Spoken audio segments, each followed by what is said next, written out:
Ya, Assalamualaikum warahmatullahi wabarakatuh. Dalam ini kita akan membahas tentang status proses.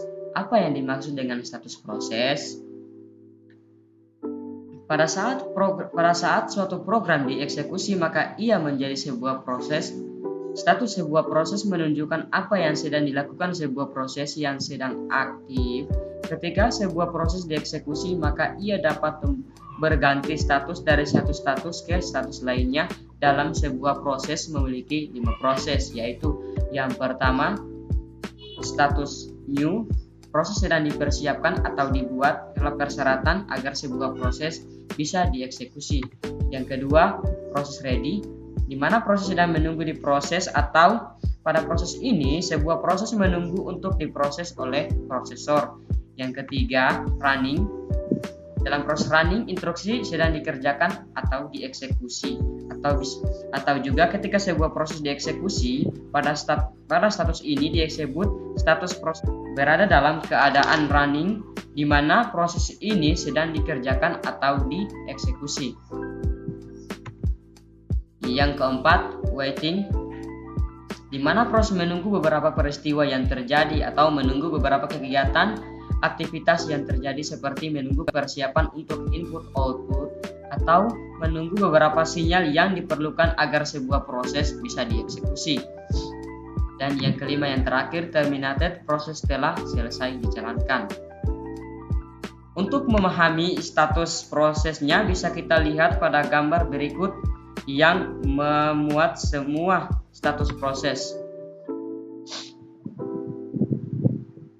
Ketika suatu proses dan ketika suatu proses sedang dibuat, maka status proses ini berada pada new.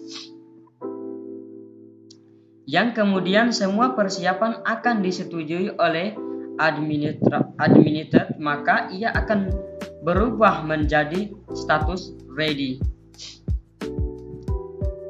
yaitu siap dieksekusi dan menunggu dikirimkan oleh prosesor.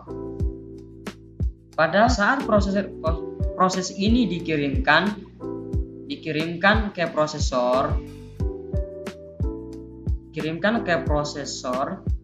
atau dieksekusi, maka proses ini akan berubah menjadi status running. Pada kondisi running ada 3 kemungkinan yang terjadi. Pertama, jika sebuah proses tidak diinterupsi, maka proses ini akan langsung dikerjakan oleh prosesor. Jika sudah selesai, maka exit dan proses menjadi terminated. Dan yang kedua, jika dalam proses ini mendapat interupsi dalam sebuah proses yang memiliki prioritasnya tinggi, maka akan kembali ke ready. Untuk menunggu penjadwalan pengiriman ke prosesor, jika proses interupsi dikerjakan, maka status ready akan kembali ke running. Status ready akan kembali ke running. Dan yang ketiga, saat proses ini dalam keadaan running dan ternyata dibutuhkan respon dari perangkat input, output, atau beberapa sinyal, maka proses status running ini akan di status waiting. Menunggu persiapan perangkat yang dibutuhkan lengkap, maka proses ini akan kembali ke ready. Dari proses waiting akan kembali ke ready. Untuk menunggu penjadwalan pengiriman kembali ke proses yang nantinya akan kembali ke status running, dan di proses exit kemudian menjadi terminated, yang berarti selesai. Saya akan menjelaskan tentang sweeping. Pengertian sweeping: salah satu manajemen memori berdasarkan ada tidaknya proses swap. Manajemen memori dengan sweeping adalah manajemen memori dengan pemindahan proses antara memori utama dan disk selama eksekusi. Manajemen memori tanpa sweeping adalah manajemen memori tanpa pemindahan proses antara memori utama dan disk selama eksekusi. Teknik sweeping roll-in menggunakan algoritma berbasis prioritas di mana ketika proses dengan prioritas lebih tinggi tiba, maka memory manager akan mengeluarkan proses dengan prioritas yang lebih rendah serta meload proses dengan prioritas yang lebih tinggi tersebut.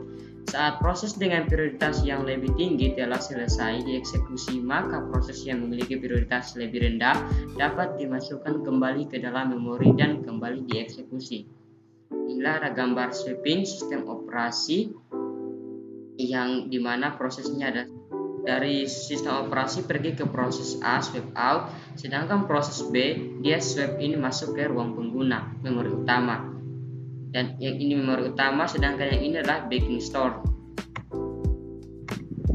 Sebagian besar waktu sweeping adalah waktu transfer. Sebagai contoh, kita lihat ilustrasi berikut ini. Sebuah proses pengguna memiliki ukuran 5 MB, sedangkan tempat penyimpanan sementara yang berupa hard disk memiliki kecepatan transfer data sebesar 20 MB per detiknya.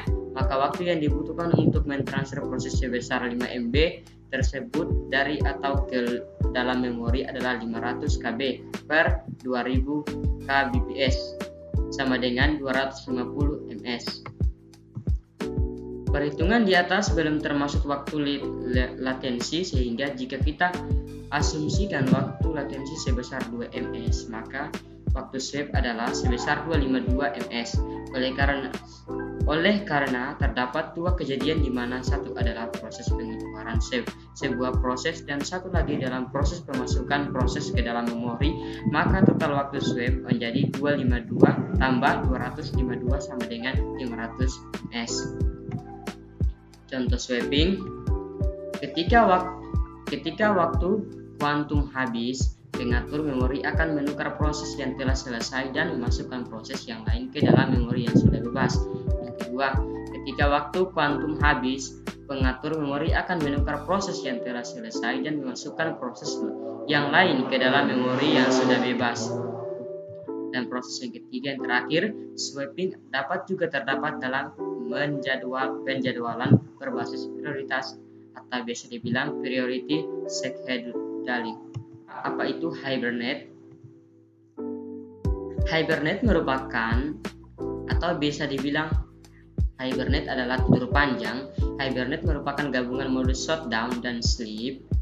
Gabungan shutdown dan sleep yang didesain khusus untuk pengguna laptop. Saat memilih opsi Hibernate, PC kamu akan secara otomatis menyimpan keadaan PC kamu, seluruh program dan dokumen yang sedang dibuka ke hard disk, dan kemudian mematikan PC kamu. Apa yang terjadi dalam komputer ketika Anda menekan tombol power pada komputer yang sebelumnya telah dimatikan dengan cara Hibernate?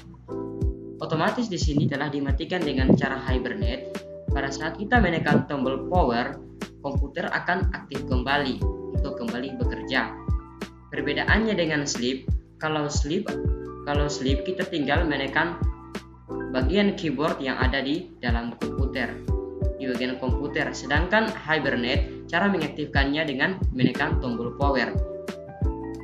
Setelah kita menekan tombol power, di situ laptop atau PC kamu akan menyala dengan sendirinya.